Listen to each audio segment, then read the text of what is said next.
Moving loans is one of those opportunities for mistakes to happen. So the types of mistakes that are typically seen when loans get moved are they put you in a different repayment plan, and that can be quite a shock because we know a lot of veterinarians are using income-driven repayment plans, and if they put you in a different one, that could raise your payment suddenly. That is Dr. Tony Bartels, and this is the VIN Foundation's Veterinary Pulse podcast. I'm Jordan Ben-Shia, Executive Director of the VIN Foundation. Join me and our co-host and VIN Foundation board member, Dr. Matt Holland, as we talk with veterinary colleagues about critical topics and share stories. Stories that connect us as humans, as animals, as a veterinary community. This podcast is made possible by individuals like you who donate to the VIN Foundation. Thank you. Please check the episode notes for bios, links, and information mentioned.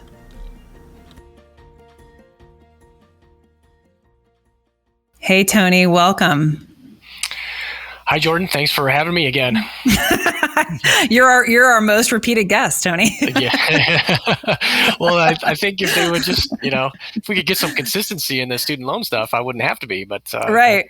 That tends to not be the case. So here we are. All right. So listeners, as you probably know well by now, Dr. Tony Bartels, who is our student debt educator, VIN Foundation board member, and works with VIN. He is by far the veterinary student debt expert. And we are just going to dive right in with news that broke last week, towards the end of last week, as we're heading into the weekend, that Fed Loan Servicing, which is the federal loan servicing arm of the Pennsylvania Higher Education Assistance Agency, also known as FIA, is going to stop servicing federal student loans on December 14th, 2021. I feel confident that if there's anyone that can break this down very well for us, it is you. So let's break it down. Tell us all about this. Yeah, so this one was when this happened. This kind of rose to things happen with student loans. It seems like all the time, particularly recently. But right. When this one came across my news feed, it kind of raised, it's at that what I like to call the BFD level, right? So this is a pretty big freaking deal. So. Fed loan servicing is one of the numbers of private entities that have been contracted by the Department of Education to service your federal student loans, right? So they're not the holders of your federal student loans. The Department of Education is actually the holder of those loans, but they contract with a lot of different entities to be the primary points of contact, right? So the major federal student loan servicers are Fed Loan Servicing, Navient, Great Lakes, and the other one is escaping me right now, Nelnet. So those are, but there's also about 10 other lesser known ones, but those four comprise a lot of the federal student loan balance. And I believe the numbers I saw that Fed Loan Servicing services the loans for 8 million borrowers. So there's about 40 million borrowers. So there's a 1 in 5 chance that your loans are with Fed Loan Servicing. So This is a good time to, if you don't know who's servicing your loans, to check in and see who is servicing your loans. And if it is Fed Loan Servicing, then you want to pay extra special attention, right? Because when a student loan servicer stops servicing loans, that's when the Department of Education is going to have to move your loans to a new loan servicer. Moving loans is one of those opportunities for mistakes to happen. So the types of mistakes that are typically seen when loans get moved are they put you in a different repayment plan, and that can be quite a shock because we know a lot of veterinarians are using income-driven repayment plans, and if they put you in a different one, that could raise your payment suddenly. They may not transfer over the amount of time that you've been using a particular repayment plan, or in the Fed Loan Servicing example, which is why it's a BFD, is that they are the official monitor of public service loan forgiveness, which again, if you're working towards public service loan forgiveness, you're going to be very familiar with Fed Loan Servicing. Or if you have aspirations of working towards public service loan forgiveness, meaning you're going to work for a nonprofit and hopefully have your loans forgiven after a period of time, then you're going to probably be familiar with Fed loan servicing. And now that they're going away, all of that information is going to have to get transferred over to some new servicer or some combination of servicers that'll be able to help you with that progress going forward. So if somebody's in public service loan forgiveness, or they think they're in, but they've started working for a nonprofit, what do they need to do to make sure that they are actually in the program in the way they need to be? And what information should they be gathering to ensure that they are checking the boxes necessary? Yeah, so this is where this kind of gets confusing, and we may have to get a little into the weeds here. But there are a number of ways you can end up with Fed loan servicing as your loan servicer. One is just randomly, right? So loan servicers are assigned randomly. So again, about 20% of borrowers already have Fed loan servicing. That doesn't mean they're all working towards public service loan forgiveness. It just means that they were randomly assigned Fed loan servicing as their loan servicer. You can choose your loan servicer as part of a consolidation loan, a direct consolidation loan, which we encourage people to do after they graduate, particularly veterinarians. We encourage new graduate veterinarians to consolidate their loans and choose an income-driven repayment plan, as well as choose Fed loan servicing as their loan service provider. And we would recommend that because it was, I want to say, convenient, right? It would lessen the chance that your loans would move in the future. And if you were going to end up working towards public service loan forgiveness, your loans would already be where they needed to be, as well as, since public service loan forgiveness requires you to use an income-driven repayment plan, Fed loan servicing would have a lot of experience with income-driven repayment, which we find to be particularly beneficial for most veterinarians. So that was the reason why we were recommending Fed loan servicing. So you can either you'll randomly be assigned Fed loan servicing. You'll choose them as part of your consolidation, or if you submit a public service loan forgiveness employment certification form, meaning that, hey, you want to acknowledge that you have federal student loans and you're working for a qualifying nonprofit or state, federal, tribal organization that will help you earn public service loan forgiveness, you're going to submit that form. And then the Department of Education will move your loans from whatever servicer you may have had to Fed loan servicing, again, because they were the official monitor of public service loan forgiveness progress, right? So there's those three ways that you could end up having Fed loan servicing as your loan servicer. So in our student debt webinars, one of the questions that we get regularly is, what if there are changes to PSLF, the Public Service Loan Forgiveness Plan? And people feel a lot of uncertainty about it. There's been a lot on the news that some people that have filed haven't gotten it. We're just, I think, correct me if I'm wrong, just now seeing some people who have followed through in it that are seeing the results positively from it. But this could stoke a lot of concerns that are already in the air about the program in general. And if I'm somebody that's in PSLF and I find out that the loan servicer who's monitoring that program is going to no longer be monitoring as of December 14th of 2021, that might increase my concern a little bit. Because the thought would be, then who's going to monitor it? How can I make sure that I have everything in place, my ducks in a row for when that new monitor comes in? So whether they are in public service loan forgiveness or another repayment plan, what sort of actions can they take proactively to set themselves up for success based on this huge issue happening right now with this announcement? Yeah, so a lot there to go through. So I think that the first thing I would say is yes. I mean, I think that those are definitely valid concerns, but I do think that it's important to stress that none of this is changing how public service loan forgiveness works, right? So public service loan forgiveness is still a very beneficial program and is still very much in reach for anybody that has federal student loans that is working for a qualifying nonprofit, state, federal, tribal organization, right? So none of that is changing. Now, the part that we just have to be a little careful of is that, yes, the organization here that has been monitoring public service loan forgiveness process is going away, right? But that information shouldn't, right? So all of the progress that you may have logged, as long as, again, you've submitted those public service loan forgiveness employment certification forms, should also be logged in your federal student aid data file. There is a field in there that helps to track that progress as long as you have taken that step to submit that public service loan forgiveness employment certification form. Now, if you haven't done that, or maybe you're very new to this and you maybe just started your nonprofit position recently and you're still kind of logging some time, or because we're in this weird pandemic forbearance period where you haven't had to make any payments, it didn't seem like it made sense to submit one of those employment certification forms yet, I would encourage you to do so, right? So make sure that you're submitting one of those employment certification forms so you can get that on file. Maybe you can even get that account logged with Fed Loan Servicing before they move on, right? And then they'll transfer that information to whoever the new loan servicer or servicers will be. So you just want to be diligent about what records you have, right? Now, if you don't have any of that and all of this is the first time you've ever heard this stuff, then, just start logging what you do have access to, right? Mm-hmm. So I would go into your Fed Loan Servicing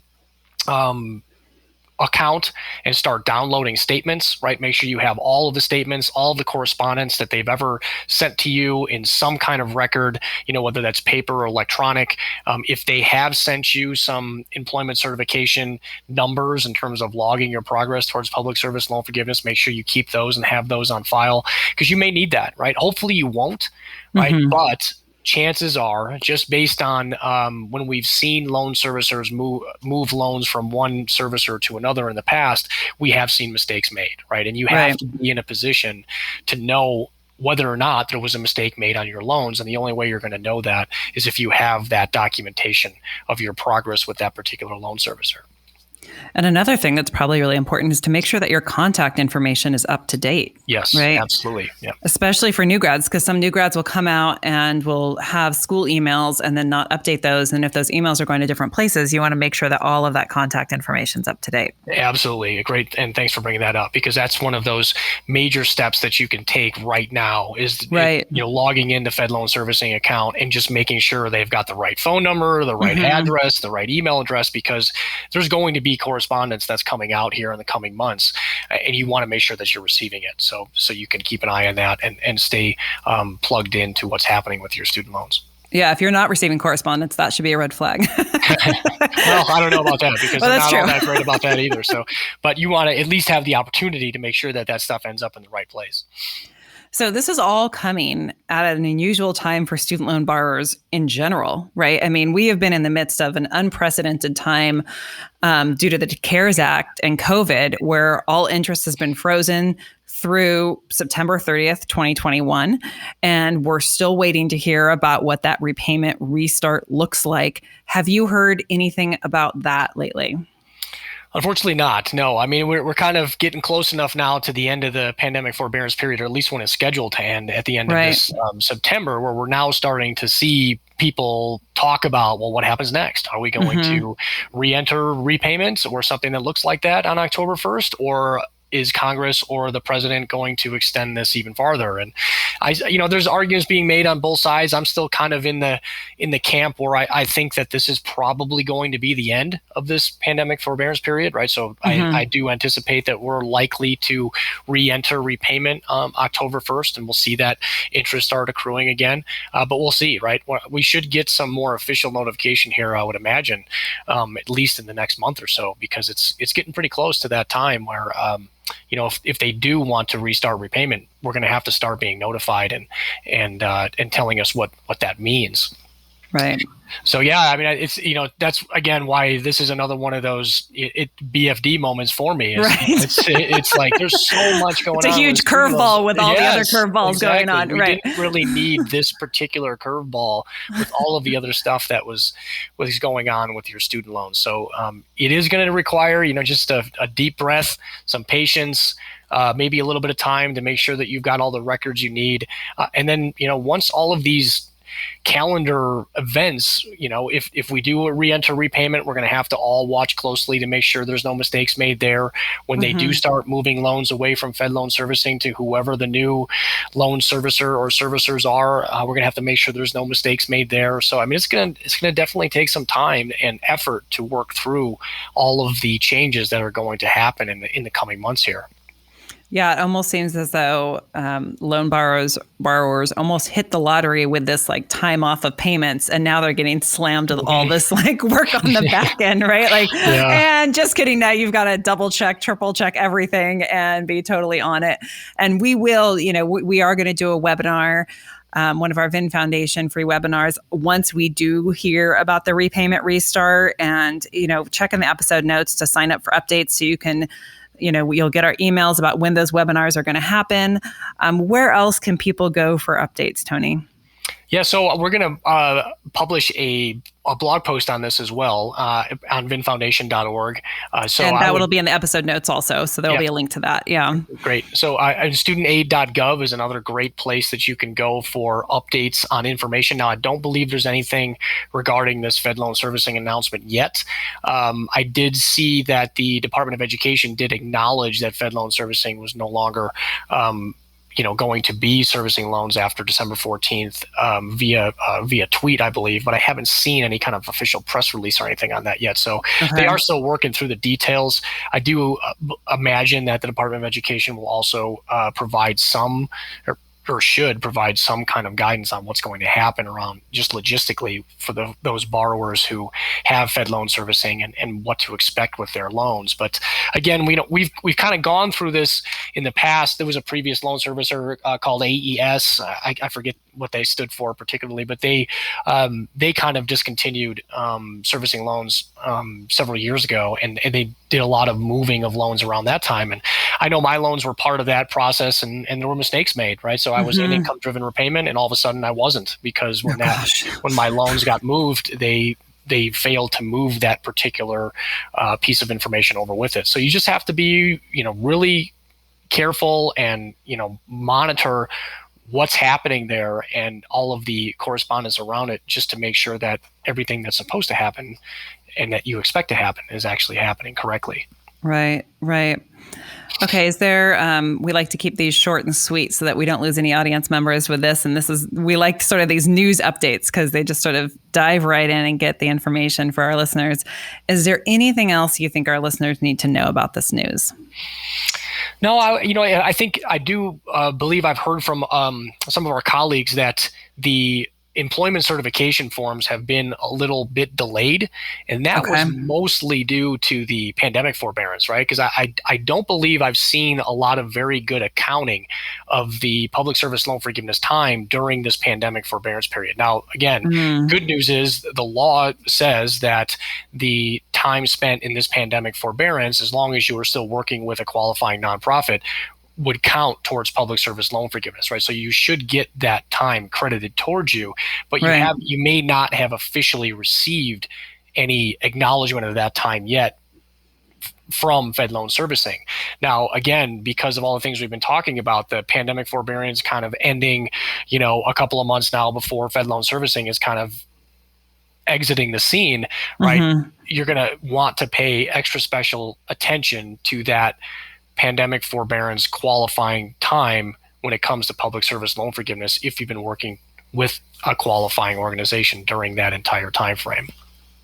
So this is not the time to rest on your laurels. This is no, the time. Not at all. That was the past year plus. Yeah. This is the time. Right, exactly. This is the time to be as proactive as possible and to get in there, make sure your contact information is correct, download everything that you can. If you don't have access to everything, contact them so you can get the rest of those statements and information. And check the episode notes. We'll put a link to the blog post in there, and we will have also a link to stay up to date with updates so you can get the info for our webinar as soon as we find out about the repayment restart. And we're here to answer any questions. You can always email studentdebt@vinfoundation.org. That email will also be in the episode notes. Thanks so much, Tony. Really appreciate your time. Yeah, thanks again for having me, and we'll do our best to keep everybody informed and look forward to hearing your questions anything that comes up, we're happy to help. Absolutely. We're here to help. Take care. Hey, all. We want to make sure you know if you have veterinary student debt questions, the VIN Foundation is here to help. We have 2 options for you. First, for VIN members, including veterinary students, you already have access to the student debt message boards on VIN. Second, if you're not a VIN member, you can get access to the student debt message board area through the VIN Foundation. This special VIN Foundation access lets veterinarians and pre-veterinary students seek out help with their student loan and veterinary school questions from colleagues on VIN without a VIN membership. This is an isolated area on VIN without access to VIN tools, content, or community. Together, we can help our colleagues work through these stressful and complex student loan topics. Check the episode notes for links. Thank you for joining us for this episode of the Veterinary Pulse. Please check the episode notes for additional information referenced in the podcast. If you enjoyed this podcast, please follow, subscribe, and share review. We welcome feedback and hope you will tune in again. You can find out more about the VIN Foundation through our website, vinfoundation.org, and our social media channels. Thank you for being here. Be well.